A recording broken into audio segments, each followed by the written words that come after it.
Представници на општините, на бизнис секторот и на невладени организации од источниот регион одржаа работна средба, на која ги разгледуваа идеите и предлозите за проекти што треба да бидат финансирани од новиот повик на грантови од страна на ГИС Ред програмата во Македонија. Парите се обезбедени преку Европската комисија, а организатор на повикот е Програмата за регионален економски развој. Со оглед на поврзаноста меѓу регионите, на средбата во Штип имаше представници од Центарот за развој на Југоисточниот плански регион. Со нив се разговараше заеднички да се аплицира со еден проект од областа на туризмот. Се работи за оплеменување на местноста Суви Лаки на планината Огражден. На ова работилница разработивме еден план што и како се работи за еден авантуристички парк, значи авантурите на Огражден.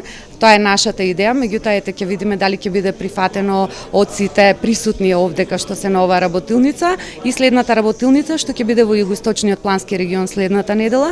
Меѓутоа со оглед дека веќе наидовме на одобрување од страна на сите присутни, најверојатно тоа ќе биде идејата со комплетно забавен парк и пешачки патеки што ќе офаќаат и во двата региони. Максималниот буџет за финансирање регионални проекти е до 30.000 евра, при што минималниот износ треба да е 20.000 евра. Покрај поддршката за регионалните, обезбедени се средства за финансирање на 1 до 2 меѓурегионални проекти, односно од 8 региони само 2 можат да добијат пари. Буџетот за финансирање на меѓурегионалните проекти исто така изнесува 30.000 евра, што значи дека еден плански регион има можност да добие до 60.000 евра.